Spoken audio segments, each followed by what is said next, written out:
하나님 아버지 감사합니다. 오늘도 주의 은혜 가운데 또 오늘 하루의 수업도 참 은혜 가운데 인도해 주시고 하나님의 이 진리를 더욱더 올바로 바르게 또 정확하게 또 깊이 배워서 참 혼란하고 또 교회가 어지럽고 또 진리를 부정하는 이 세대에서 참 하나님의 기뻐하시는 사역을 하도록 저희 모두를 인도해 주시고 저희들의 장래 모든 사역을 하나님 축복해 주시며 선한 길로 온전한 길로 이끌어 주시옵소서. 이 시간에도 모든 걸 주님께 의지하며 살아계신 우리 주 예수 그리스도의 이름으로 기도 올렸습니다. 아멘. 이게 조금 울리는구나 이게. 자, 102페이지로 이제 하반절부터 이제 중반. 오늘날 이제 포스트 모더니즘이라고 말하는 그 많은 표현. 오늘날 이 포스트 모더니즘 이런 표현을 많이 하죠. 이건 이미 이러한 표현을 사실은 뭐 1920년대, 30년대 이미 그런 경향이 나와 있고. 그러니까 결국은 포스트 모더니즘은 현대, 그러니까 근대, 정확히 말하면 현대적인 것을 에 대한 그 반대적 그러한 그 어떤 사상과 조류 그것을 이제 드러납니다. 그러니까 19세기 후반을까지를 근대라고 보고 20세기를 현대라고 보고 그다음에 이제 20세기 이제 중반 20세기 1960년도 그때부터를 거의 이제 포스트 모더니즘 뭐 이렇게 거의 이제 불러요. 학자들은 보니까 그렇게 이제 구분을 하더라고. 근데 이제 지금 보면은 이제 뭐 지역마다 이제 나라마다 다르겠지만은 현대와 이제 포스트 모더니즘에 이렇게 또 공존한다고도 볼 수 있고 그러나 거의 지금은 포스트 모더니즘 세계라고 이제 보면은 틀림이 없어요. 그래서 이제 현대적인 그러한 그 이데올로기 어떤 뭐 현대성에 대한 그런 반대적 조류 뭐 그런 것들을 이제는 좀 배격한 그러한 그 사상적 조류인데 이 포스트 모더니즘은 그냥 하나의 이념이 아니라 이것은 여러 방면에 예술, 뭐 건축, 음악, 종교, 이런 뭐 의학, 뭐 이렇게 여기 밑에도 여기 뭐 좀 나와 있지만은 뭐 정신 치료 뭐 이런 다양한 그 분야에서 이제 포스트 모더니즘은 굉장히 활약을 많이 해요. 그래서 이제 이 포스트 모더니즘의 들어옴으로 말미암아 어떤 절대적인 진리에 대한 그러니까 인간이 어떤 절대적 진리를 찾을 수 있다. 어떤 절대적 진리에 어떤 근거한 이 세계를 만들 수 있다. 뭐 이런 것들은 이제 별로 그렇게 이제 지금은 이제 받아들이질 않죠. 이런 것들은 포스트 모더니즘은 굉장히 그 혼돈된 걸 추구해. 혼돈된 거. 어떤 뚜렷한 정체성이 없이 뭔가 모르게 그냥 꼭 회오리 바람처럼 계속해서 뭔가 혼돈된 것을 그래서 포스트 모더니즘의 건축 같은 걸 보면은 그 건축들이 굉장히 좀 이게 진짜 건축이라고 하는 게 어떤 사람이 거주하고 거기서 이제 뭔가 살면서 이제 뭔가 좀 어떤 그런 건축의 어떤 기본적인 게 있는데 그런 것도 사실은 무시하는 그런 건축 기법으로 해가지고 뭐 나중에 이제 포스트 모더니즘 형태의 건물 같은 경우 어떤 경우는 뭐 나중에 다시 그냥 부숴버리는 그런 일도 있어요. 도저히 뭐 어떤 사람이 사용할 수 없는 그런 건축 형태라. 그래서 우리가 이제 이러한 그 문화적 현상이 이제 우리 이제 계속 이제 뭐 19세기부터 20세기 지금까지 계속 영향을 미치는 거예요. 영향을 미치는 거예요. 자, 103페이지 중간에 보면은 그 릴스는 우리 문화가 몇 가지 이상한 대응책을 만든 것에 대해서 가장 잘 설명할 수 있는 것은 바로 이것이라고 생각한다. 사실상 이런 대응책 대부분은 오늘날 영향을 미치고 있고 포스트 모던 세계의 일부가 되어 있다. 종교와 개인 도덕이 더욱 문제화되면서 우울증이 편만해졌다. 이 우울증, 그러니까 지금 사람들과 이제 과거 100년 전의 사람들이 그 가장 큰 차이점은 과거의 사람들에게는 뭐 우울증이다 이런 게 거의 없었어요. 거의 그런 진단 자체도 없었지만 우울증의 형태는 이런 게 없어요. 그러나 지금은 우울증이라는 그 질병, 근데 사실은 엄밀히 얘기해서 우울증이라고 하는 게 진짜 뚜렷한 어떤 실체적인 병이 이게 있다는 것은 사실은 의학자들도 이거는 부정하는 거예요. 그러니까 예를 들면 뭐 사람이 뭐 어떤 병에 걸렸다, 뭐 감기에 걸렸다, 뭐 암에 걸렸다. 이제 그 병은 실체가 뚜렷하잖아요. 그러나 우울증은 뚜렷한 게 아니에요. 그러니까 대체로 지금 요즘 이 우울증을 흔히 얘기해서 만들어진 병이래. 만든 병이라는 거예요. 없는 병을 과장 확대해가지고 포장해서 만들어서 이런 의학 회사들이, 제약 회사들이 뭐 우울증 약을 팔아먹기 위해서 뭐 또 그런 불필요한 그 어떤 진단을 그런 그 얘기도 지금 많이 해요. 그런 요소도 있어요. 그러니까 이런 뭐 좀 더 인간이 그 어떤 자아에 대한 더 몰입하면 몰입할수록 어때요? 우울증이니 뭐 이런 뭐 조울증이니 이런 병의 증상들이 더 심각하게 나타나는 거예요. 그러니까 인간이 자아에 몰두하는 문화와 그 자아에 몰두하는 그런 어떤 그런 사상적 그 조류나 그런 이데올로기 뭐 그런 생활 이런 거에 몰두할수록 어때요? 사람이 더 우울증적인 어떤 현상이 나타난다는 거예요. 그러니까 사실은 이게 그러니까 100여 년 전이나 그 이전에는 없던 병이라는 거지. 그러니까 그 이전 그때 당시의 사람들은 자아에 대한 어떤 그 관심, 그러니까 자기 자아에 대한 내면의 그 관심을 별로 그렇게 중요하게 여기지 않았는데 지금은 이제 현대에 들어와서 모든 게 뭐야? 이 자아에 몰입하는 그런 문화적인 요소들이 사람들로 하여금 바로 이렇게 우울증, 또 신경쇠약 이런 것들을 만드는 거예요. 그래서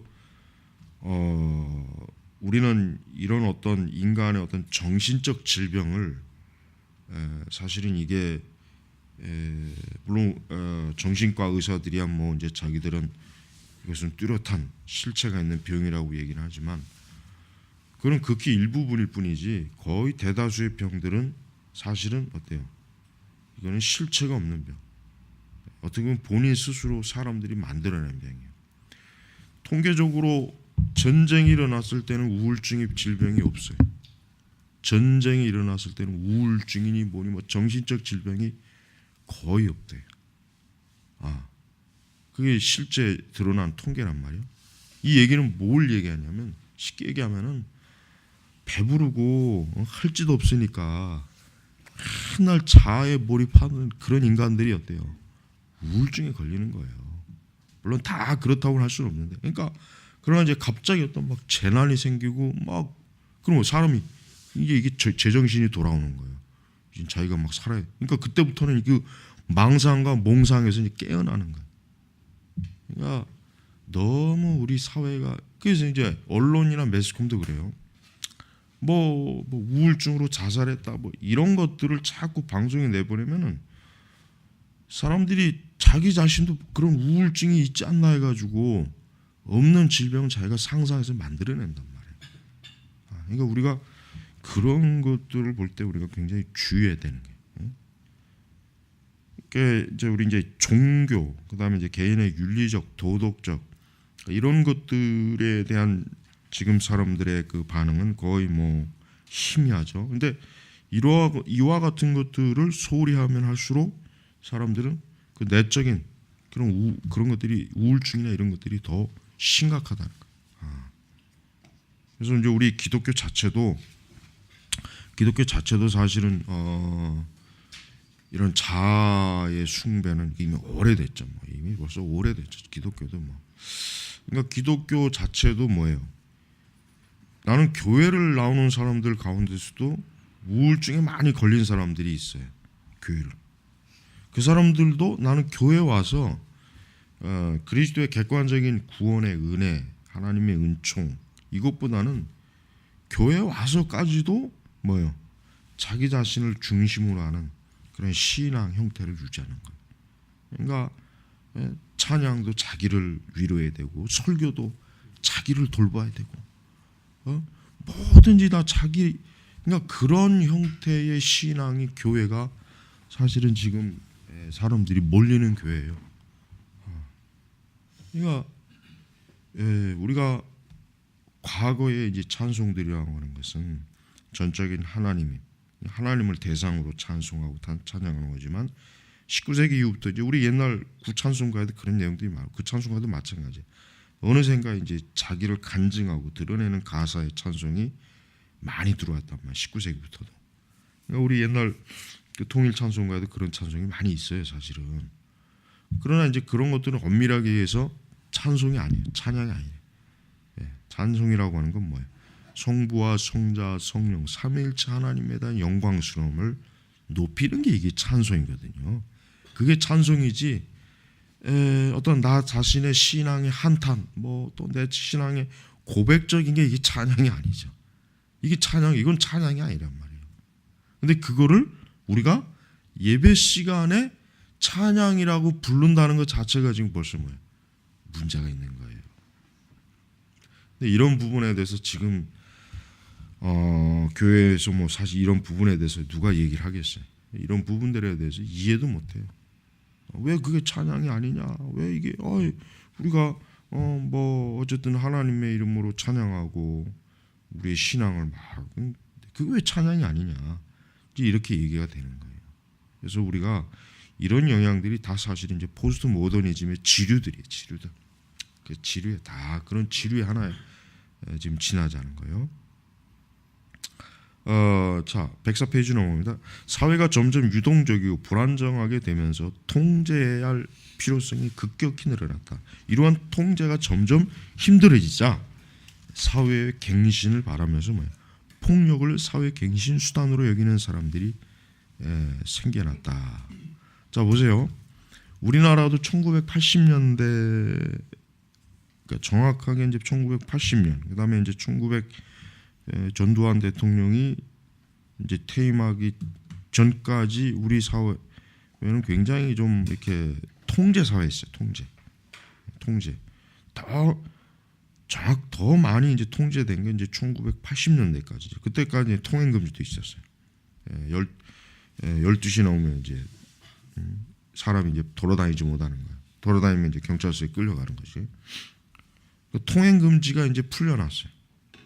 그러니까 이제 사람들이 어때요? 밤에도 지못대는 이제 막 나로 돌아다니는 거죠. 새벽이고 뭐 이제 그런 이제 통제가 풀리면서 사람들이 어떻게 됩니까?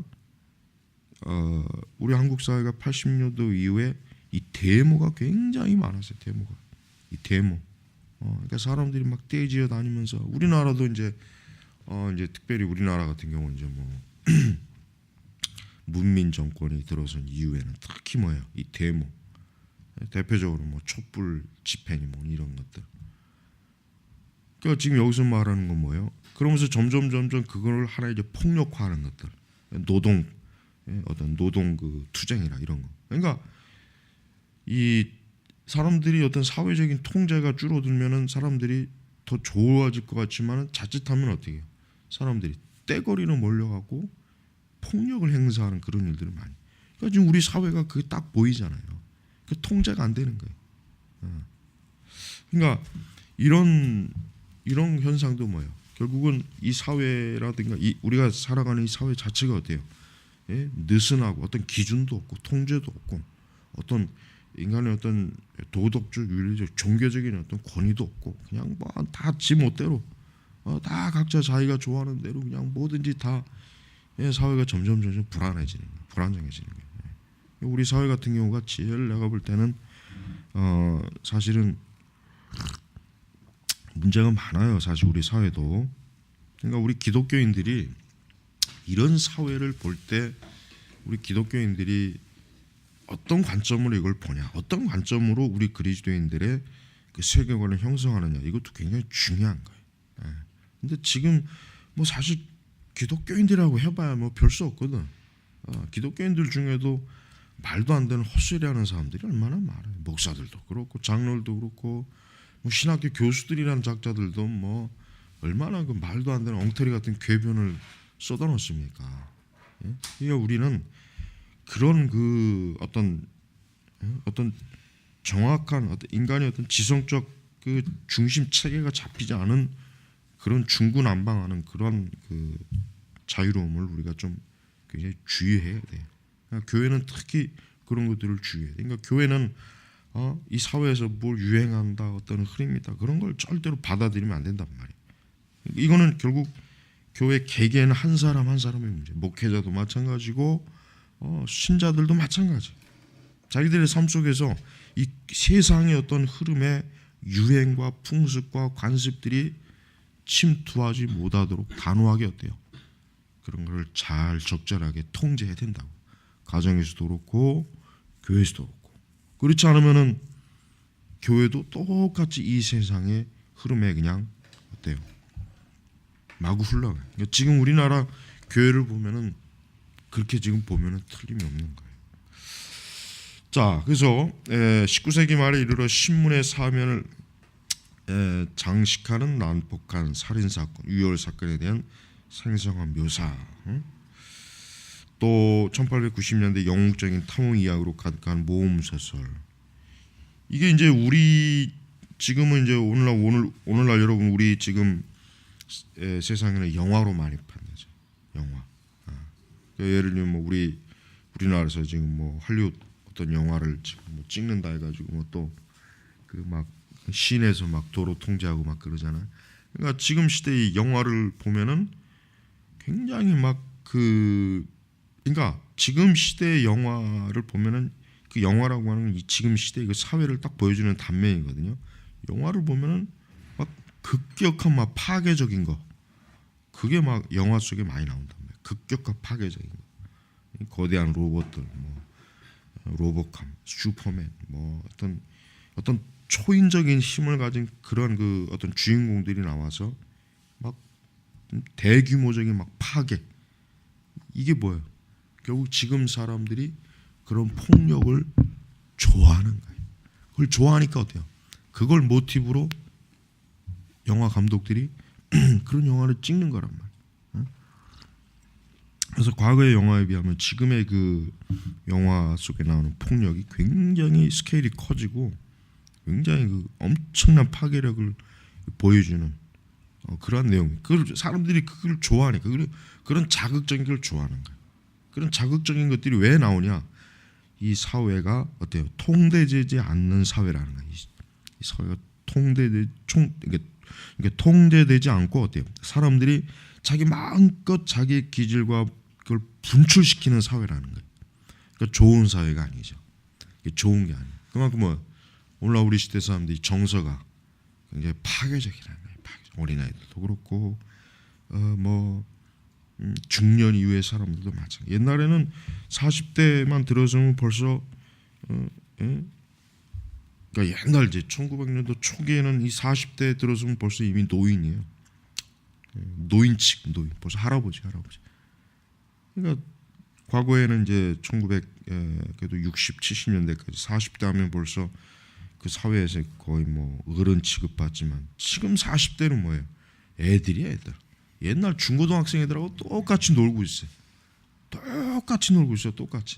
그러니까 정신 연령도 이게 하락화됐고 그 마음도 그렇고 뭔가 좀 그 정도 인생을 살았으면 뭔가 사람이 이 세상을 좀 어떻게 볼 줄 알아야 되는데 나이가 40을 먹어도 아무런 그런 게 없어요. 우리가 이런 것들을 우리가 바라볼 때 이런 것도 결국은 그만큼 지금 사회가 무질서하구나. 그만큼 지금 사회가 깊이가 없구나. 얕구나. 그러니까 지금 사회가 그만큼 사람들이 어떤 삶의 무게를 가지고 자신의 삶을 계획적이면서 뭔가 좀 보람 있고 나름대로 인생의 의무를 찾는 사람들이 아니라 뭐예요? 그냥 즉흥적이에요. 놀러 다니고 먹고 마시고 이 쾌락, 이 찰나적인 거예요. 찰나. 그게 지금의 문화는 그런 인생관을 이 사람들이 계속 주입하는 거예요. 계속. 이게 심각한 거예요. 그러니까 교회도 똑같아요. 교회도 어떻게 기독교인들이 어떤 그런 즉흥적이고 찰나적인 그런 이상한 왜곡된 그 신앙들 그런 것들을 막 추정한단 말이에요. 그러니까 우리가 그런 걸 보면은 우리가 왜 오늘날 이제 청교도 책들을 읽어야 될 이유가 뭐냐면 바로 그런 것 때문에 지금의 현대 그 기독교 책들은 전혀 그런 무게감이 없어요. 깊이가 없단 말이에요. 그러니까 과거의 책들 그런 책들을 읽어가면서 우리가 지금 시대에 물들지 않은 거예요. 우리의 신앙도 우리의 삶도.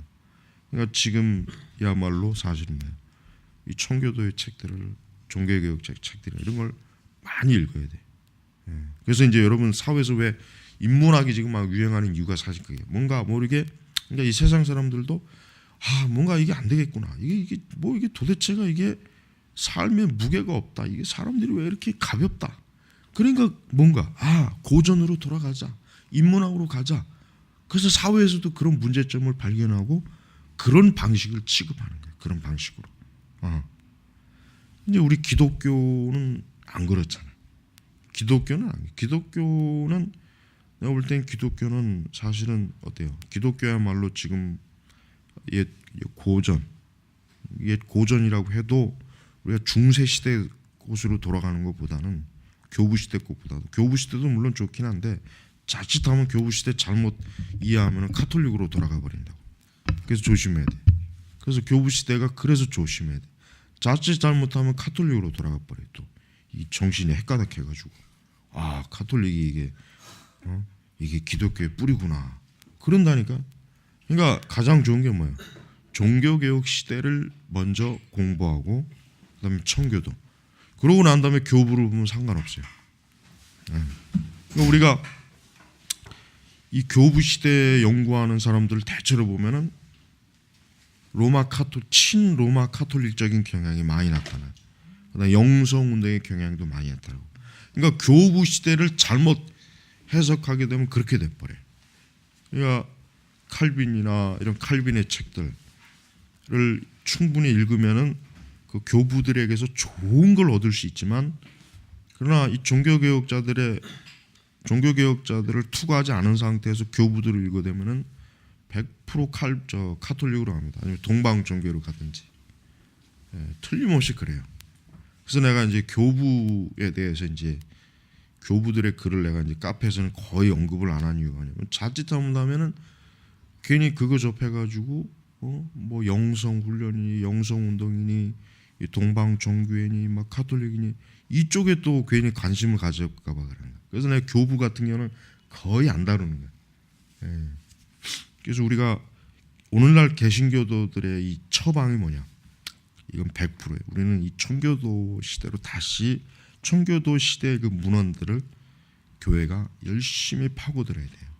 또 종교개혁. 그러면은 우리 시대 교회가 어때요? 지금의 이런 영향에서 어때요?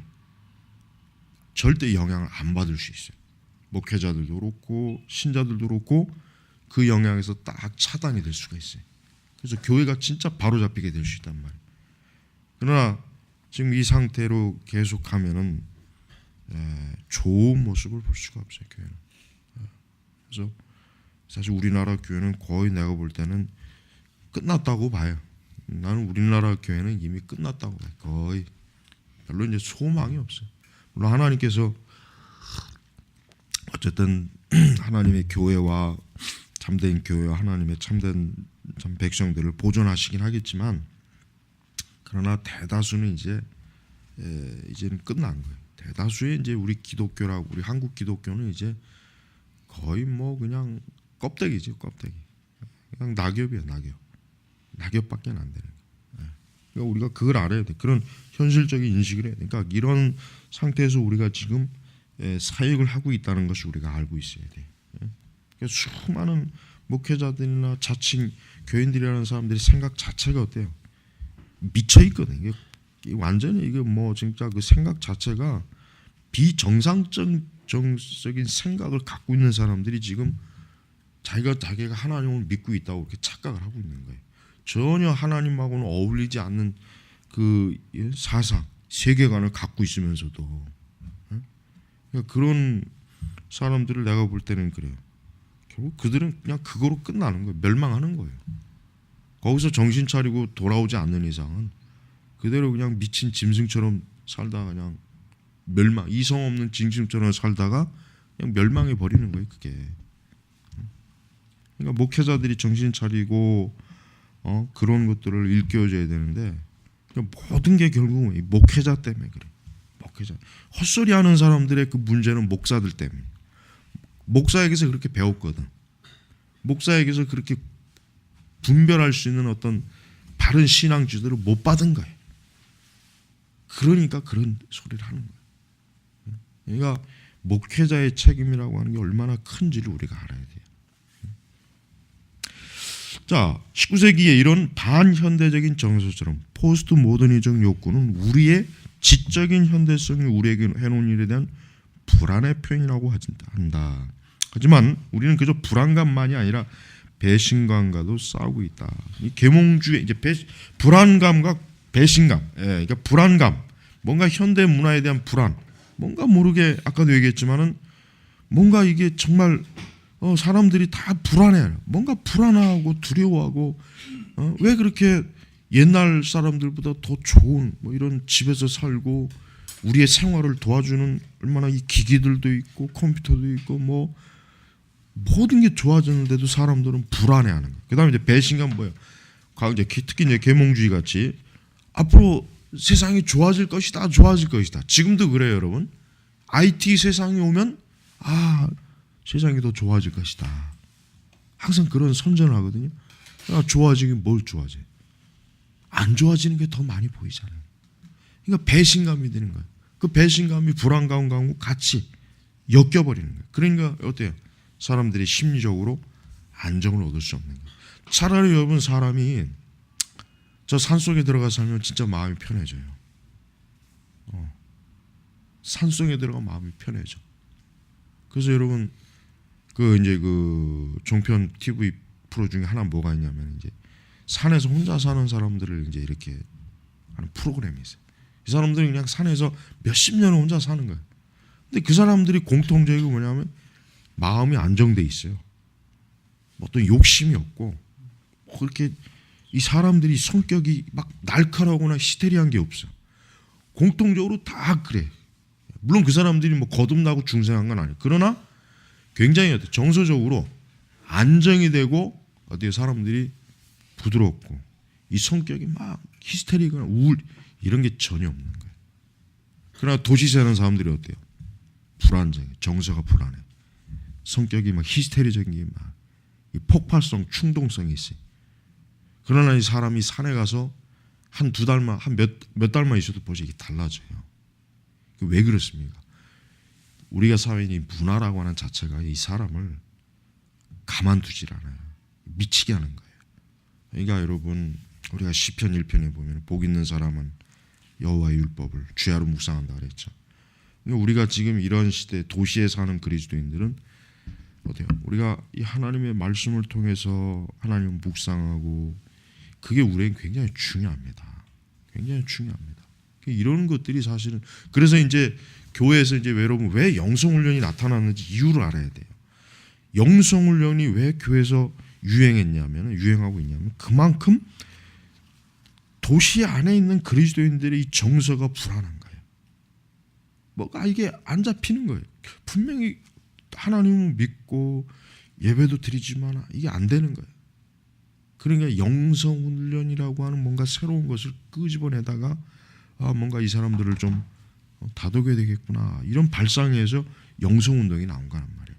그러나 영성훈련 자체가 영성훈련이라고 하는 게 사실 엄밀히 얘기해서 나쁜 건 아닌데 그러나 그 방식 자체가 사실은 굉장히 나빠요. 우리가 올바른 방식의 영성훈련을 한다면 좋죠. 그러나 지금 대다수의 한국교회에서 하는 영성훈련은 거의 다 로마 카톨릭 중세 그 수도사들의 그 영성 훈련의 기법을 끄집어 들어오는 거기 때문에 사실은 이게 위험해, 안 좋은 거예요. 그래서 여러분들이 우리가 그래, 우리는 그래서 내가 이제 교회라고 하는 것이 막 이렇게 막 그러니까 우리가 이제 예배 시간에 막 드럼을 두들기고 기타를 치고 막 요란하게 그냥 사운드를 그냥 막 엄청나게 높여서 막 그런 게 사실 우리 성도들의 심령을 더 불안하게 해. 그러니까 그런 짓을 하지 말란 말이에요. 우리가 그러니까 전통적인 교회는 기도와 말씀과 예배와 거룩한 찬송으로 우리가 해야 되는 것인데 지금 교회는 시청각도 얼마나 많이 들어요. 사실은 시청각도 많이 들어오고 뭔가 모르게 우리의 막 오감을 막 그 복잡하게 하는 게 이게 막 많이 들어온단 말이에요. 그러니까 그런 걸 조심해야 돼. 그러니까 지나치게 교회 안에다가 그런 전자기기라든가 이런 거 많이 들어놓으면 안 돼요. 교회라고 하는 것은 뭐예요? 교회라고 하는 것은 하나님 말씀으로 예배드리는 것이지 교회가 무슨 공연하는 데가 아니잖아요. 뮤지컬을 하는 데가 아니잖아요. 교회가. 교회라고 하는 것은 하나님의 말씀을 쉽게 얘기하면 자 모세가 시내산에 올라갔어요. 하나님께서는 이스라엘 백성들이 그 시내산으로 올라오지 못하게 했어요. 그 밑에 있어야 된다. 밑에 있어라. 너희들 올라오지 말아라. 올라오면 너희들 죽는다. 교회는 바로 그거예요. 신성한 것이, 거룩한 것이. 하나님께서 하나님 예배를 통해서 하나님 말씀 너희들 들어라. 하나님의 진리를 들어라. 그게 교회이지. 교회가 춤을 추고 박수를 치고 오케스트라를 하고 그건 교회가 아니란 말이에요. 그런 식으로 교회가 흘러가면 교회는 어때요? 그 안에 있는 신자들은 영적으로 안정되는 것이 아니라 더 불안해집니다. 더 불안해지고 더 어려워져요. 차라리 이런 책을 많이 갖다 놓는 게 낫지. 차라리 이런 책을 더 많이 갖다 놓는 게 훨씬 낫죠. 100번 낫죠. 그래서 최소한도로 교회는 그 쓰잘데없는 전자기기라든가 어떤 미디어 있죠. 이런 걸 너무 지나치게 그런 거를 끌어들이면 교회가 큰일 납니다. 예배가 영적인 예배가 안 돼요. 여러분들 이걸 주의해야 돼요. 자, 잠깐 좀 쉬고, 쉬고. 우리 105페이지 들어가 보면 현대 시대 독일 바우하우스와 연관된 스타일과 신선하게 디자인을 도입했던 1930년대, 그다음에 60년대. 이 포스트 모더니즘은 이제 건축에서 특별히 좀 많이 나타났죠. 건축, 포스트 모더니즘의 이 건축, 이 설계 건축가들이 이 포스트 모더니즘의 관점으로 이 도시 설계나 이 건물, 건축 이런 막 설계를 많이 했어요. 그러니까 전통적인 그런 디자인이나 설계보다는 뭔가 파격적이고 비정형화된 어떤 스타일의 그 건축도 사실 많이 했어요. 그러다 보니까 그게 굉장히 좀 그때도 그렇지만은 좀 사람들 보기가 좀 편안하지 않는 건물, 편안하지 않는 그런 좀 그 형태의 그 설계를 해서 사실은 그렇게 썩 포스트 모더니즘의 건축은 사실은 그렇게 인기가 없었어요. 별로 인기는 없었어요, 사실은. 그래가지고 오히려 나중에는 그냥 기피하는 그런 일도 생겨났죠. 그래서 하반절 광장과 고속도로를 내기 위해서 도시의 오래되고 고풍스러운 것을 파괴했다. 바로 이거예요. 그러니까 이게 이제 사람들로 하여금 거부 반응이 나타난 거예요. 그러니까 광장과 고속도로를 내기 위해서 그 사람들이 오랜 그 참 생활이 녹여 있고 삶이 녹여 있는 그 고풍스럽고 오래된 걸 파괴하면 어떻게 돼? 결국은 과거와의 완전히 그 단절이 돼 버리는 거예요. 그게 사람들로서는 그게 굉장히 그 어려운 문제죠. 굉장히 그 좀 쉽지 않은 거예요. 굉장히. 그다음에 이제 지방의 특유의 고유한 것이 어떤 표준화되는 것으로 이게 대체되고, 과거에 뿌리 박은 것은 뿌리 없는 새로운 건물로 대체되고, 이제 나는 이제 뭐 유럽을 갔다 와보지 못했지만은 우리나라 도시들은 외국 사람들이 그러더라고. 우리나라 도시는 특색이 없대잖아요. 그냥 뭐 성냥갑 같은 아파트에다가 뭐 그냥 건물 꽃 별로 이게 특색이 없는 거예요. 특색 그냥 재미가 없는 거죠. 근데 이제 그 서구 사람들이 한옥을 보면 굉장히 좋아한대잖아요. 한옥.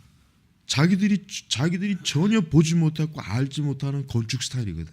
그러니까 우리 한국 전통의 집이니까 한옥을 굉장히 그래서 그 저기 한옥 마을 같은데 외국인들이 거기 많이 오잖아요. 아주 뭐 외국인들이 뭐 문정동에 와봐 뭐 볼 게 뭐가 있어? 볼 게 하나도 없다. 내놓을 게 없잖아요.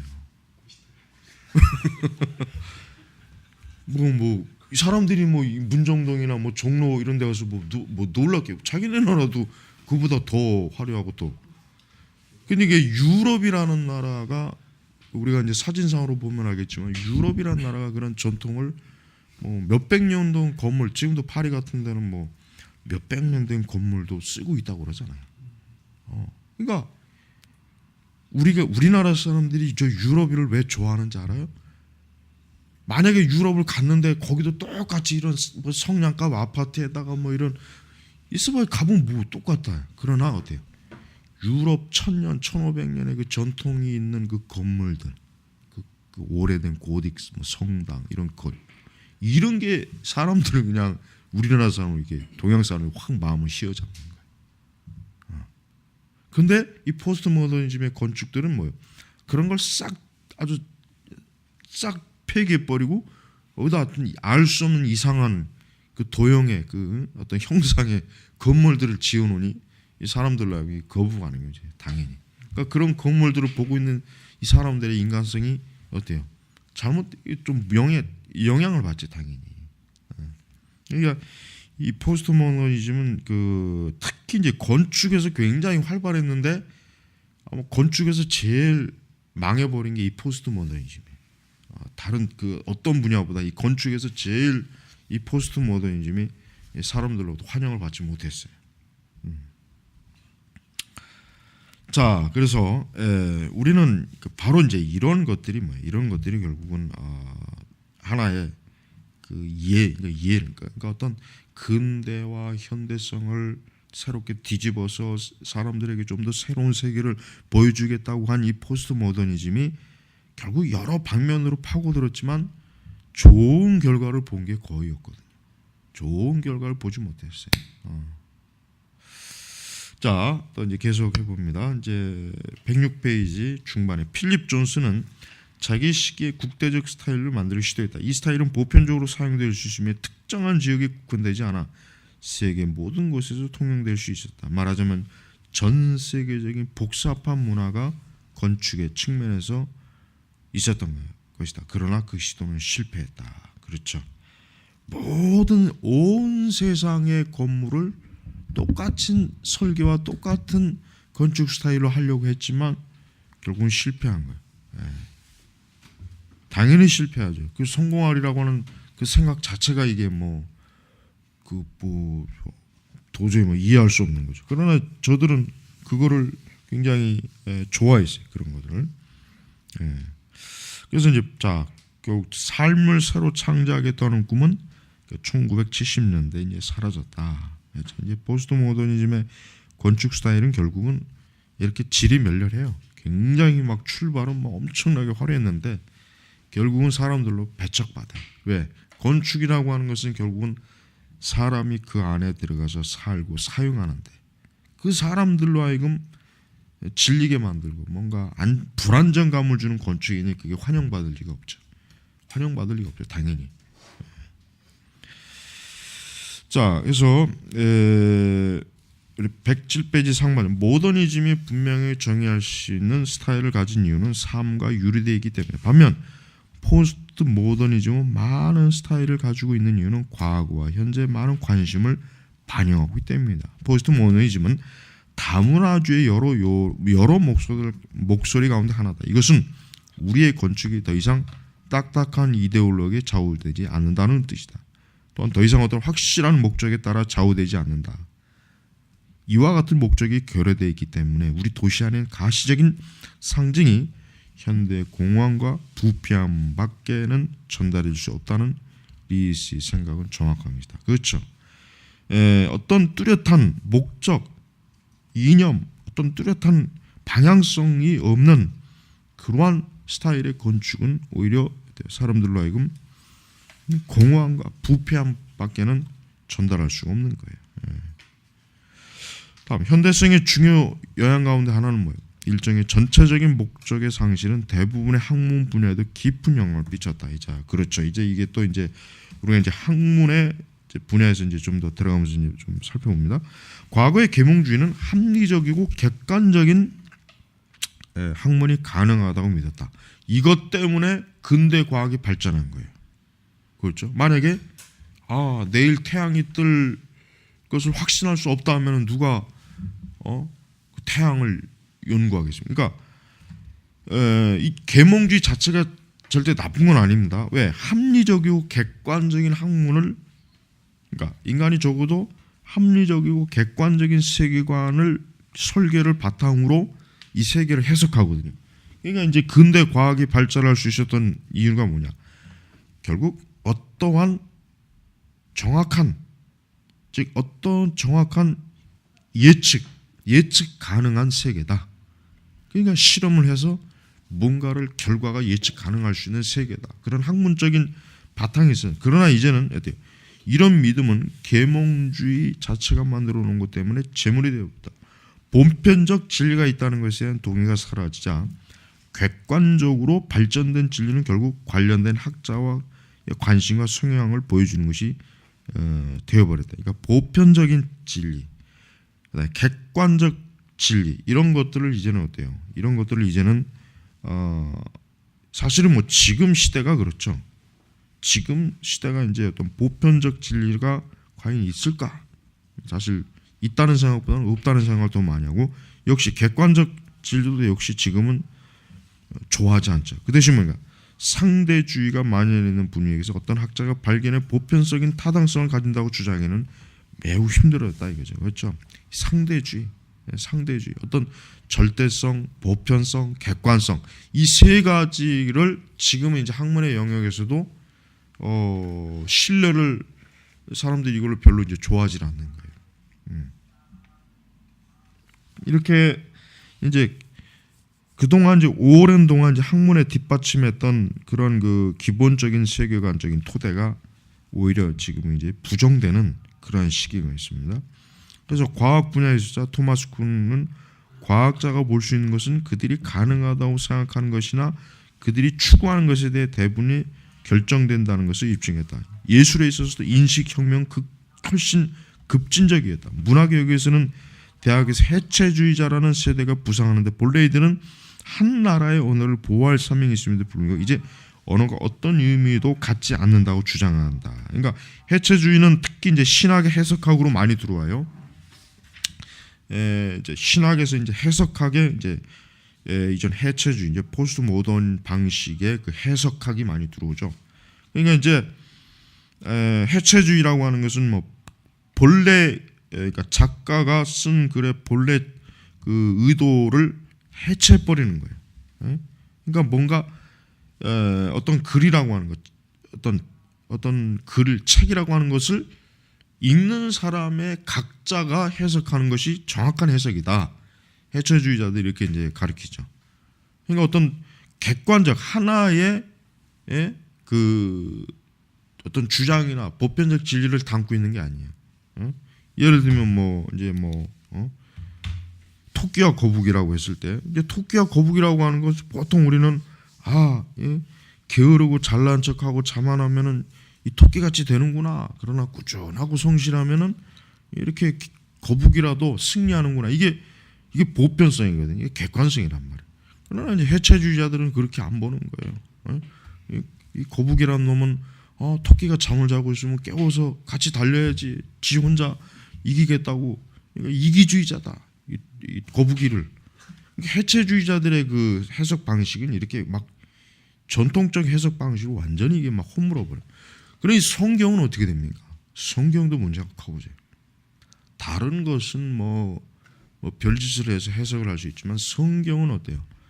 원래 있던 성경 해석 방식이 있는 거예요.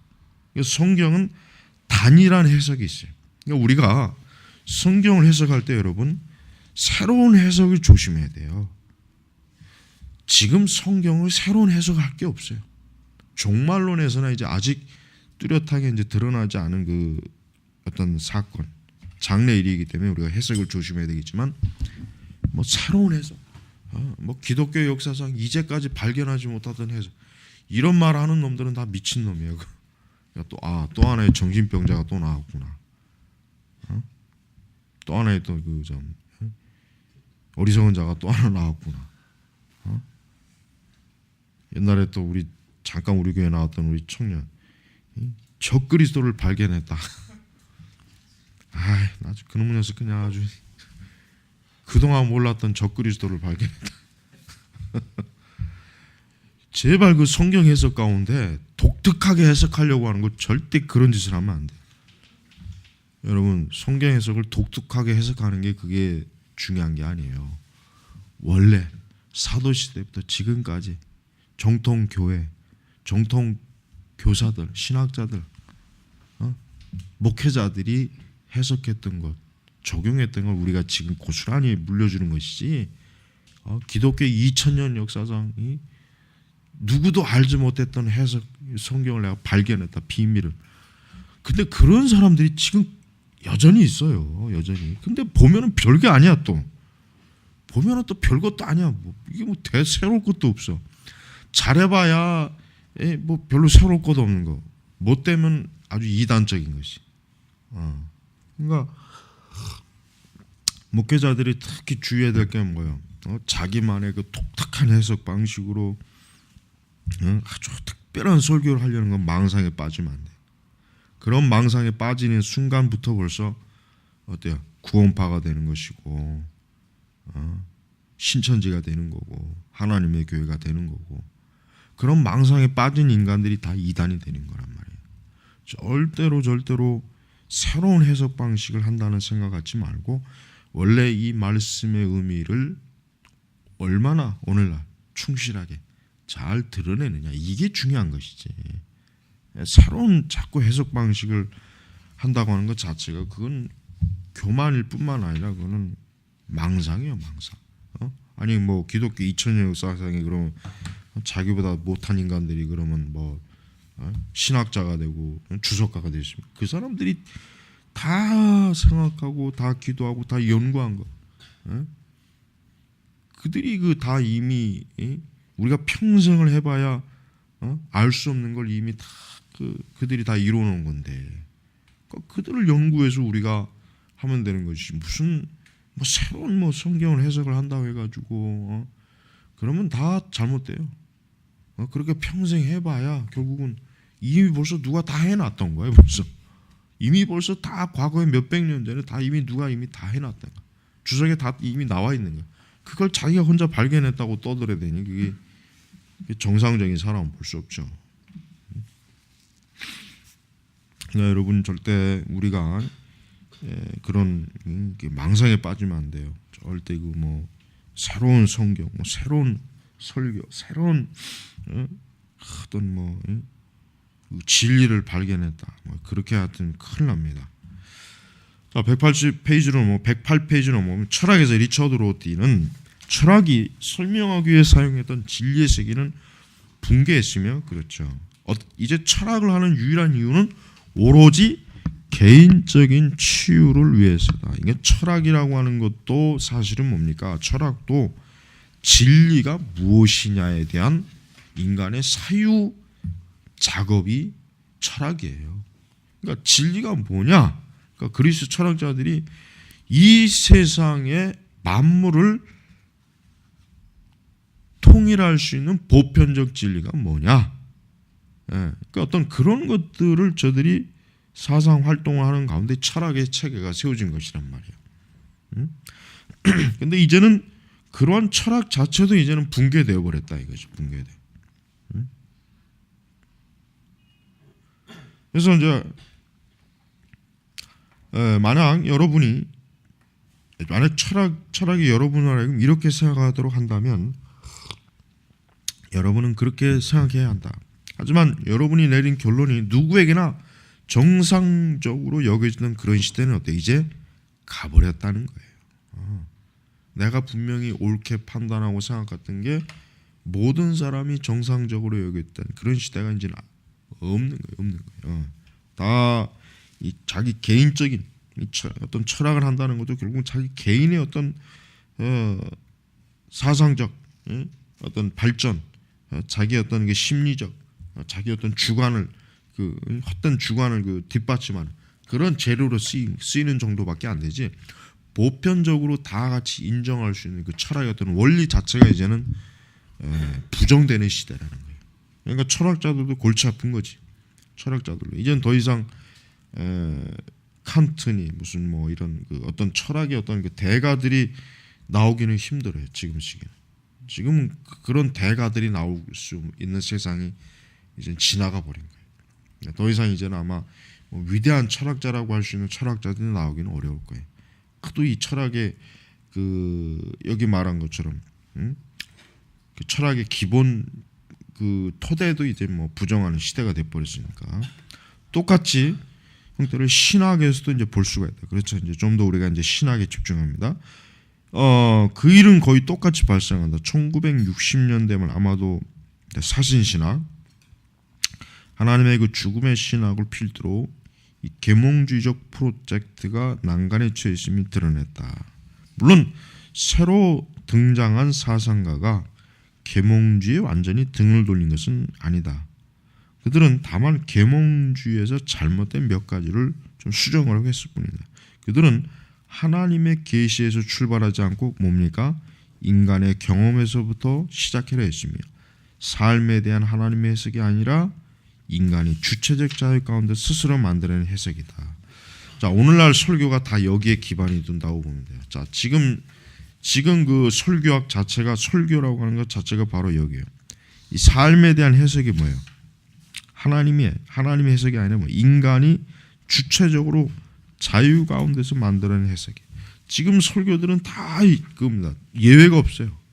거의 뭐 무명의 설교자든 유명의 설교자든 간에 전부 다 이 관점에서 지금 설교를 이 관점에서 다 설교 보면 결국 들어보면 여기에 책을 딱 봐도 혹시나 역시나야 예외가 없어요.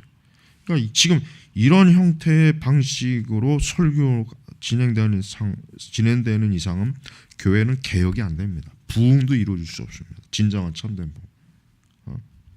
그러니까 우리가 설교라고 하는 것은 하나님이 누구시냐, 그 하나님이 우리를 어떻게 보시느냐, 이게 중요한 것인데 지금은 뭐예요? 우리가 하나님을 어떻게 보느냐, 우리가 하나님을 어떻게 보느냐, 인간이 자기가 마치 진리를 규정할 수 있는 것처럼 하나님이 우리에게 종속되는 그런 그 신앙을 지금 조장하고 있어요. 그러니까 그런 설교는 설교가 아니에요. 그건 하나님의 말씀이 아니에요. 그러니까 나는 그런 설교를 막 열을 내면서 하는 목사들, 그 설교자들을 보면은 욕이 나오더라고 막. 그래서 그런 설교를 정말 주의해야 돼. 그러니까 여러분들은 절대로 그 쓰잘데없는 설교 자꾸 듣고 그러지 마요. 설교집도. 그런 시간 있으면 스폴츠나 로이드 존스나 핑크나 그 청교도들의 책을 더 읽어요. 쓸데없는 거 자꾸 듣고 보고 그러지 마. 그 시간 그거 해봐야 아무 소용이 없어요. 그건. 전혀 거기서 얻을 게 없어요. 오죽하면 로이드 존스가 그랬잖아요. 19세기 이전까지만 설교집을 읽어야 돼. 20세기 거는 읽을 게 없다 그러잖아요. 20세기에는 내가 볼 땐 핑크 외에는 사실 엄밀히 얘기해서 핑크 정도의 설교가 되어야 청교도 시대에 가서 설교할 수 있어요. 핑크 정도는 돼야 돼. 그러나 그 외에는 아니. 아더 핑크 정도는 돼야 청교도 시대에 가서 그래도 강단에서 설교하면 그 시대 회중들이 우리가 하나님 말씀을 들었구나 이렇게 여겨지지. 그 외 설교자는 없어요. 로이드 존스 정도나 아니면 뭐 캠멜 몰가 정도 이 정도 되는 설교자가 되어야 과거에 청교도 시대 가서 설교해도 그 회중들이 우리가 하나님 말씀을 들었다 이렇게 평가받지 그 외에는 없어요. 그 외에는 없다고 봐도 돼요. 그러니까 우리가 이 과거의 그 사람들이 얼마나 이 성경에 대해서 정말 광대하게 대단하게 알았다는 걸 우리가 알아야 돼. 지금 우리 시대는 개혁주의자들의 설교라고 하는 것도 내가 볼 때는 그냥 죽은 설교밖에 안 돼요. 죽은 거. 더 답답해. 차라리 그 설교 듣고 있는 진짜 저기 여의도에 있는 설교 듣는 게 더 나아. 어쩔 때는 그게 더. 근데 그러니까 들어보면 좀 답답해. 이게 뭔가 모르게. 그러니까 개혁주의자들의 설교가 대부분 인정을 못 받는 거예요. 그러니까 나는 그래서 나도 설교하는 사람이고 목회자지만은 지금 우리 시대 그 개혁주의자들은 이 설교학부터 다시 배워야 되나. 설교학부터 다시 배워야 돼. 설교학부터. 그래서 여러분들도 하여튼 철저하게 내가 성경을 어떤 관점에서 이게 굉장히 중요한 거예요. 이거는 결국은 하나님의 교회라고 하는 게 말씀을 선포하고 가르치는 것인데 말씀 선포 자체가 벌써 문제가 생기면은 뭐 이미 첫 단추부터 잘못 끼고 있는데 뭐 나머지 뭐가 되게 아무것도 안 되죠. 아무것도 안 된다. 아무것도. 그래서 지금 요 문장은 굉장히 중요한 아주 지금 시대 그 설교 그다음에 그 강단 목회자들의 그 사고 방식 세계관을 그대로 딱 아주 핵심적으로 요약해 놓은 거예요.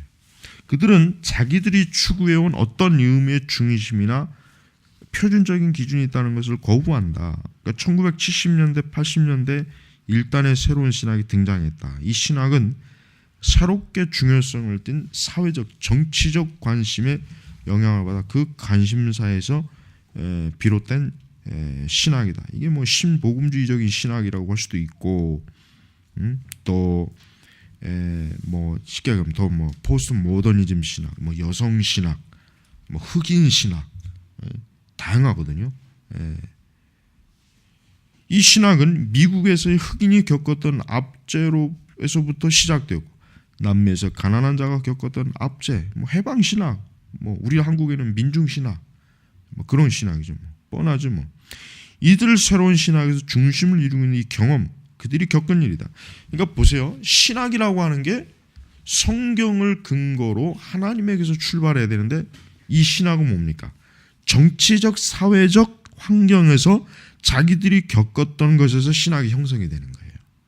대표적인 게 해방신학, 남미 해방신학하고 우리 한국은 뭐예요? 민중신학이에요.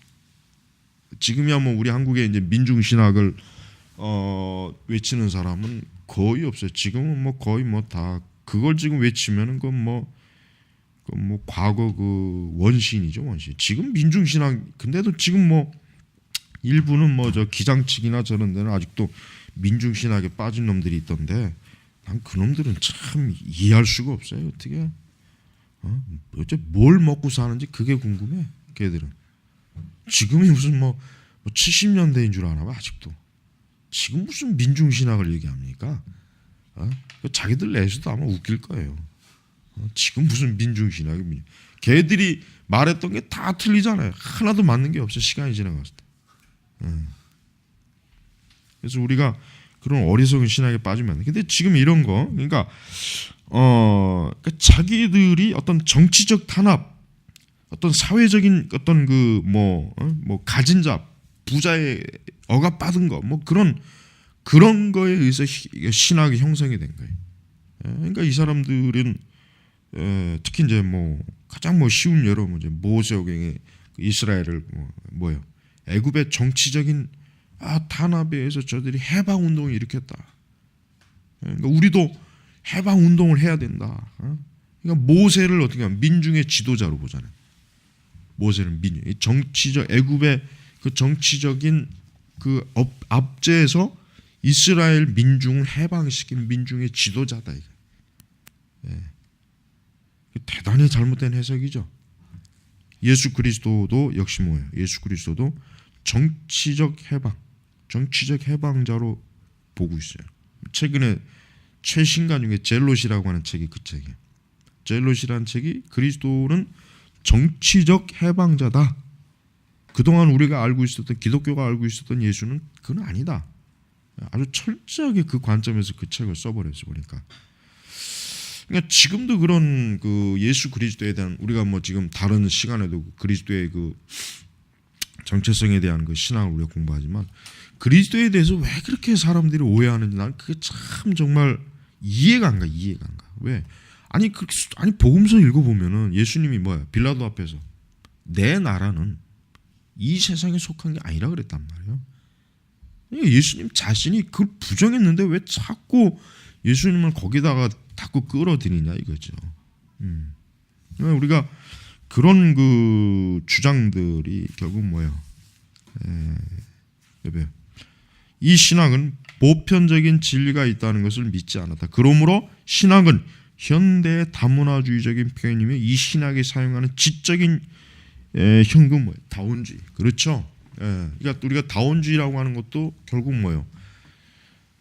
신학의 다양성이 바로 다원주의에 해당되는 거예요. 신학의 다양성. 신학이라고 하는 것이 뭐예요? 지적인 다양성을 추구하면서 그 관점이 여러 방면으로 막 그 신학이 그러니까 아무데나 갖다 막 그냥 신학이라고 붙이면 돼.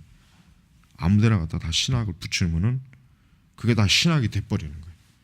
그러니까 사실은 신학이 아닌데 아무데나 그냥 신학이란 이름을 다 갖다 붙여갖고 거기서 이제 신학적 개념을 끌어오니 그 신학이 정상적인 신학인 될 수가 없어요.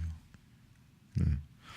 자, 분명 다원주의가 포스트 모더니즘의 중심이기 때문에 포스트 모던 신학이 무엇을 의미하는가에 대해 의견이 분분하지만 새로운 신학들은 현대화가 만들어낸 다양한 형태의 조각에 대해 일반적으로 만족하지 않는다. 신학이 서로 다르듯이 이 점에 있어 새로운 신학은 포스트 모던적이다. 포스트 모던 신학은 우리 자신과 자연, 우리 자신과 신적 질서, 개별 집단과 공동체 사이의 괴리에 저항한다. 포스트 모던 신학들은 찢겨져 나가는 것들을 다시 붙이자고 제안한다. 어떤 경우는 범신론을 복귀로 호소하고 다른 경우에는 사회적인 잘못에 대한 시정을 하나님과 활동과 동일시하는 하나님의 내재성의 관점을 채택하고 따라서 이런 신학은 자연과 인간 본성의 일체됨을 다시 주장한다. 이런 일체됨은 종교적이기도 하며 개인뿐만 아니라 그러니까 공동체도 전체를 추구할 토대를 마련해준다. 이런 의미에서 포스트 모더니즘이 된다는 것은 때로 개인의 영성에 있어서 동양적이 된다는 것이다. 우리가 이 포스트 모더니즘의 신학은 지금 뭐 사실은 그것도 하나의 그 과목으로서 사실 배워야 되는 건데 포스트 모던 신학은 사실은 뭡니까? 포스트 모던 신학은 기존의 그 전통적인 신학을 일단 배제시켜요. 일단 그걸 배제시키냐? 기존의 전통적인 신앙은 철저하게 아까 얘기했지만 객관성, 보편성을 딱 정리해 놓은 것이기 때문에 일단은 포스트 모던 신학은 그거는 무조건 배제시키고 난 다음에 다시 한번 새롭게 해체해서 새로운 그 다양한 그 사람들의 주장과 다양한 그 지류들을 다시 한번 끌어모아 가지고 새로운 신학을 그러니까 보편적 공동체가 필요로 하는 새로운 신학을 만들어 보자. 이게 사실은 포스트 모던 신학이란 말이에요. 그러나 포스트 모던 신학은 사실 실체가 없는 거예요. 공허한 거예요. 블랙홀과 같은 거예요.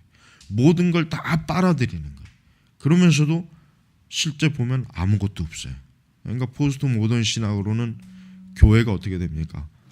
바로 서기가 어려워집니다. 불가능합니다. 교회가 무너집니다. 자, 우리 110페이지로 옵니다. 프로이드의 심리학은 뭐 심리학에서의 포스트 모더니즘의 영향은 뭐 파괴적이죠. 뭐 사실 심리학 자체가 뭐 파괴적이니까 뭐 볼 것도 없지만 자, 프로이드의 심리학은 언제나 자아 안에 한 쌍에 서로 대립되는 충동. 이 충동이 어떤 충동입니까? 성적인 충동이에요. 이 사람이 말하는 건 성적인 충동이에요. 그러니까 자아 안에 언제나 서로 대립되는 충동이 있다고 지적한다. 프로이드 학파가 가지고 있는 독특한 입장은 이 상반적인 충동이 삶의 양면성을 낳는다는 것이다. 공격성은 그 자체가 복종, 분노는 겸손, 의심은 믿음을 보여준다. 우리는 똑같은 종류의 양면성이 오늘 문화 안에서 작용해 있다는 걸 쉽게 알 수 있다. 즉 현대 문화 안에 존재하는 모더니즘에 대한 역작용, 그게 이제 포스트 모더니즘이에요. 자체가 현대성을 수용하고 있다는 반증이 아닐까. 자아가 사라지고 있다는 섬뜩한 느낌 그 자체가 자아가 회복되고 있다는 밝은 희망으로 표현되는 것이 아닐까. 삶의 공허함과 대한 분노가 그 자체가 삶의 풍요로움에 대한 즐거움으로 표출되는 것이 아닐까. 삶이 무너지고 있다는 두려움이 경영에 대한 새로운 확신을 표현되는 것이 아닐까. 그러므로 우리 자신에 대해 단순하게 반현대적이라기보다는 포스트 모던적으로 생각한다는 것은 생각보다 훨씬 사실 복잡하다. 자, 이것은 심지어 프로이드 학파에서도 오해하기 쉬운 분이다. 계속적으로 포스트이기를 원하고 포스트를 필요로 하는 것은 여전히 우리가 현대적인 사고방식을 가지고 있다는 것을 말해준다. 나는 이런 필요성이 현대성이 가져온 모든 난관, 실망 배후에 여전히 진보에 대한 신앙이 자리 잡고 있음을 보여준다고 생각한다. 우리는 계속해서 더 좋은 미래를 향하고 나아가고 있다고 생각하며 그렇게 되기를 소망한다. 사실 대부분의 미국인은 반대자인 인내심이었고 이와 같은 희망의 근거가 사라져버렸다고 생각하는 사람을 이해하려고 하지 않는다.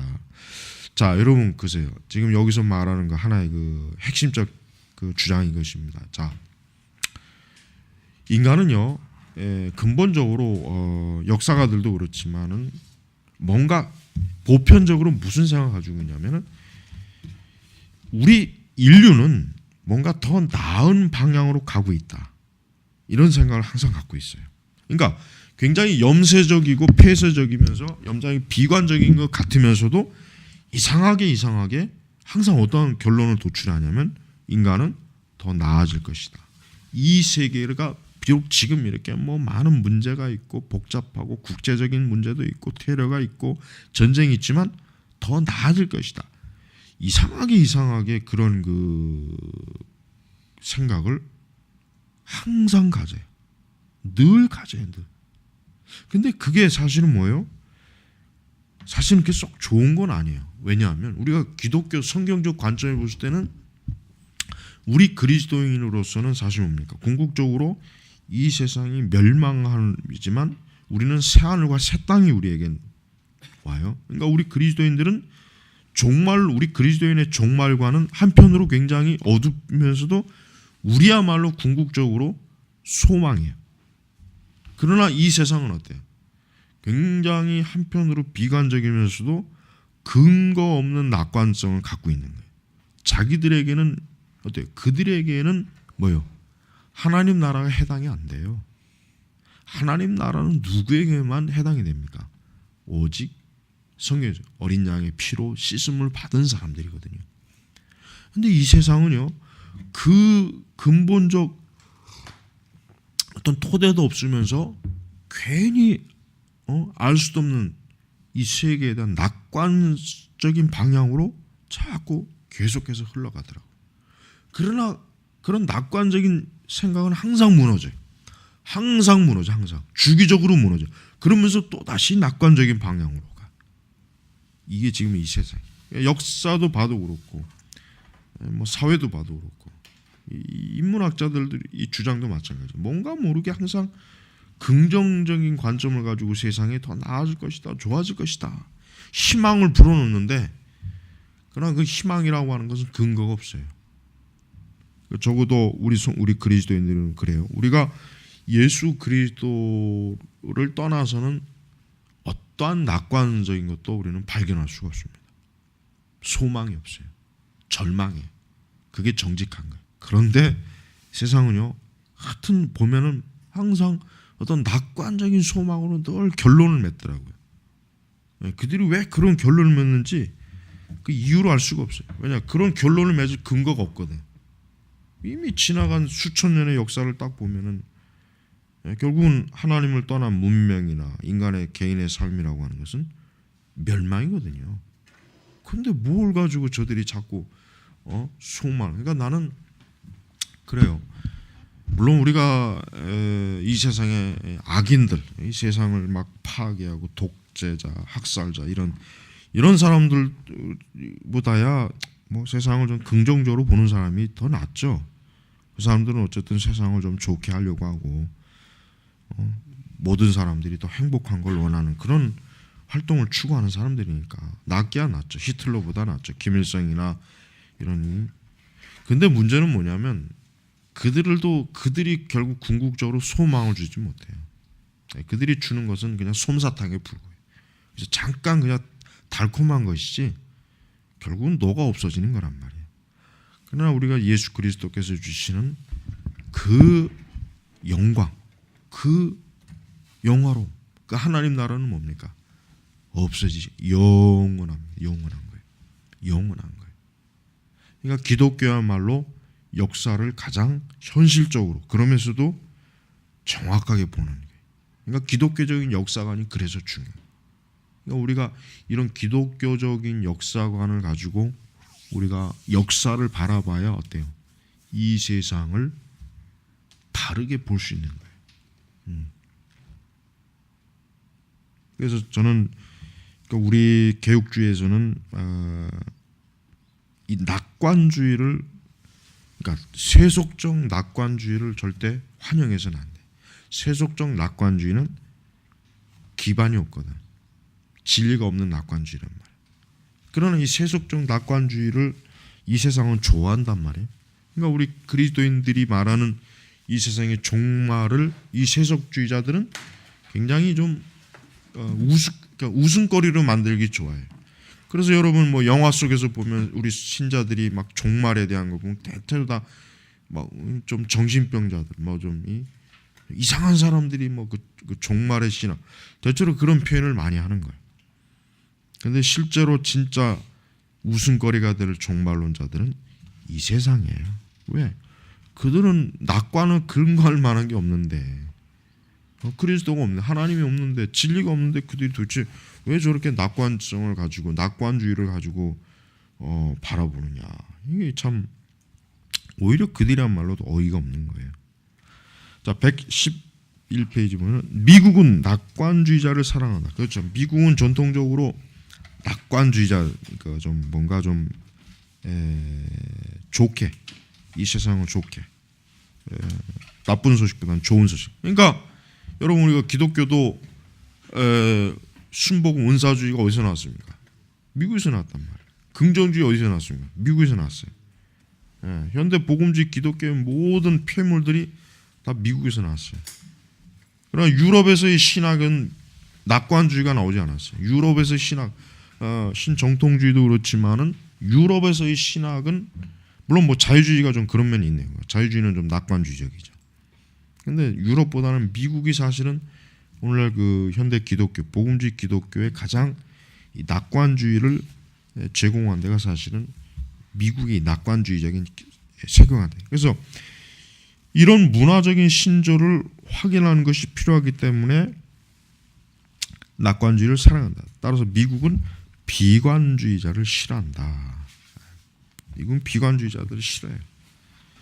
어떤 게 내가 비관주의적이라고 말하는 그 주장의 장점이나 타당성이 나오기도 전에 없애버리는 거예요. 그러니까 로버트 슐러 같은 사람 왜 인기가 있을까요? 낙관주의자거든. 죄 얘기 안 하죠. 심판 얘기 안 하죠. 하나님의 형벌 얘기 안 하죠. 낙관주의. 그러니까 사람들이 좋아하는 거예요. 그런 사람들이 뜰 수밖에 없는 이유가 바로 거기 있어요. 비관주의자는 문화적인 성향에 거슬린다. 이보다 더 중요한 사실은 비관주의자들이 미국의 위대함과 운명에 대해 미국의 영혼성이 자기 잡고 있는 어떤 깊은 믿음을 저버리고 있다는 생각을 하는 거예요. 간단히 말하면 비관주의자는 미국인이 아니다. 따라서 서구 문화의 생명에 대한 큰 목소리로 우려하는 문화 비평가의 판단은 옹졸한 편견으로 보인다. 유익하지 못한 것처럼 비친다. 그들이 자신들의 판단을 뒷받침하기 위해 어떤 증거를 제시한다 해도 사정은 마찬가지다. 비평가들은 자신에게 소망이 가장 필요한 그 시점에 소망을 빼앗는 사람들이다. 그러나 비평가들이 오들 수도 있다. 기독교 신앙의 경우는 그럴 수 있다. 지난 수십 년 동안 기독교 신앙은 현대 문화와 수많은 동화 과정을 거치면서 현대 문화와 협력 관계를 맺어왔다. 그렇습니다. 기독교가 사실이에요. 기독교가 이 문화와의 관계에서 문화를 지배하거나 그렇다고 문화를 뛰어넘거나 또 문화를 배척한 것이 아니에요. 협력, 동반자 관계를 사실은 맺었어요. 우리 한국도 마찬가지. 그러므로 이런 식으로 동화된 기독교 신앙도 비록 그 영혼을 잃지는 않는다 할지라도 그 특성은 뭐예요? 상실한 신앙으로서 사회 가운데서 하나님이 행하시는 그 모든 일로 위로하면서 어떤 바보의 낙원에서 지내고 있는지 모른다. 그러니까 이제 기독교 신앙 자체가 이런 세속적 낙관주의의 영향을 받았고 또 문화와 협력 관계를 맺어 있기 때문에 기독교라고 하는 자체도 뭡니까? 실체가 없는, 그러니까 전혀 성경에서 말하는 하나님의 거룩, 영광, 구원, 천국, 영원한 세계, 하나님의 심판, 죄에 대한 하나님의 진노와 징계, 이런 것들이 지금은 사라져 버린 거예요. 조나단 에드워즈가 살던 시대와 지금 미국의 시대는 하늘과 땅 차이예요. 지금 세상, 그때 사람들이 지금 와서 만약에 이 세상을 본다면 이 세상 자체가 지옥이구나, 여기가 바로 지옥이구나, 아마 그걸 분명히 그들이 발견할 것입니다. 그래서 우리는 문화와 협력 관계를 맺는 그런 기독교를 우리가 어때요? 거부해야 돼. 지금 그러나 이제 인기 있는 교회, 또 뭐 성장하는 교회는 어떠지? 문화와 협력 관계를 맺는 거예요. 지금은 문화와 협력 관계를 맺는 기독교 사역자를 좋아해요. 나처럼 이렇게 뭐 시편 찬송만 불러라, CCM 부르지 말아라, 뭐 막 이렇게 얘기하는 목회자를 좋아하지 않습니다. 굉장히 그런 사람, 이런 문화를 배척하는 조금이라도 기미가 보이면 싫어해. 왜? 자기들이 이미 그 문화에 깊이 빠져 있기 때문에. 그래서 그 문화를 배척하는 것 자체를 어때요? 굉장히 어때요? 싫어하는 거예요. 싫어할 수밖에 없죠. 자기들이 그 문화를 좋아하고 거기에 깊이 빠져 있고 거기에 토대를 두고 있는데 거기를 탈출해라, 벗어나라, 부정해라 하니 좋아하기는 어려운 거예요. 그러니까 우리가 오늘 배운 이 내용 속에서 우리는 이 포스트 모더니즘이라고 하는 게 결국은 20세기 중반 이후에 전 영역에서 이 파괴된 기존의 견고하게 어떤 있었던 이 사회 체계, 세계관 뭐 이런 것들을 완전히 파괴하는 작업을 포스트 모더니즘에서 파괴하고 막 뒤흔들어 버리는 거예요. 뒤흔들어. 아주 자기들이 뭔가 또 새로운 걸 만들려고 모아놨지만 아무 실체가 없고 공허하고 허무하고, 오히려 더 상태가 나빠졌어요. 더 상태가 나빠진 거예요. 이게 바로 우리 지금 이 세계. 자, 오늘은 이제 여기까지 마치고.